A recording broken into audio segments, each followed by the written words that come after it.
রাত গভীর, শহর ঘুমিয়ে পড়েছে, নিভে গেছে দিনের কোলাহল। কিন্তু পৃথিবীর কোটি কোটি মানুষ তখনও জেগে আছে। কেউ বিছানায় শুয়ে ছাদের দিকে তাকিয়ে, কেউ ফোনের স্ক্রিনে চোখ রেখে খুঁজছে একটু স্বস্তি।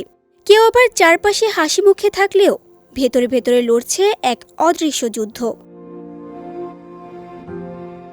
এ নীরব যুদ্ধের ভয়াবহ চিত্রই সামনে এনেছে আন্তর্জাতিক স্বাস্থ্য বিষয়ক সাময়িকী দ্য ল্যান্সেট। নতুন গবেষণা বলছে বর্তমানে বিশ্বে ১২০ কোটিরও বেশি মানুষ কোনো না কোনো মানসিক সমস্যায় ভুগছে।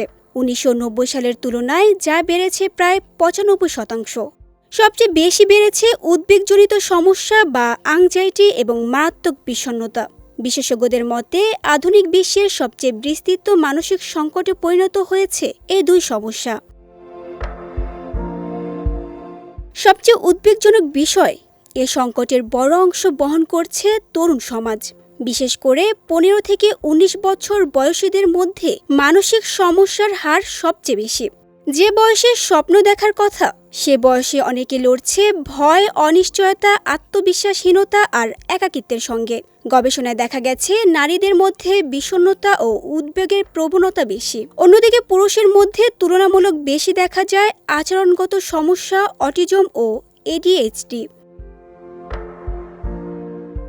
কিন্তু কেন বাড়ছে এই মানসিক সংকট?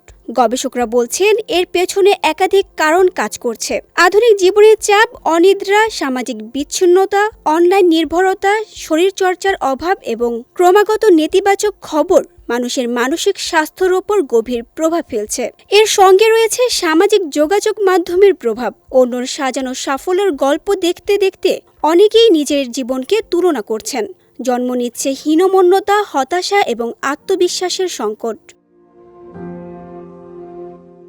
বিশেষজ্ঞদের সতর্কবার্তা, মানসিক স্বাস্থ্য আর ব্যক্তিগত সমস্যা নয়, এটি এখন বৈশ্বিক জনস্বাস্থ্য সংকট। তবে প্রশ্ন একটাই, প্রযুক্তি ও ব্যস্ততার এ যুগে মানুষ কি ধীরে ধীরে নিজের ভেতরের শান্তিটাই হারিয়ে ফেলছে?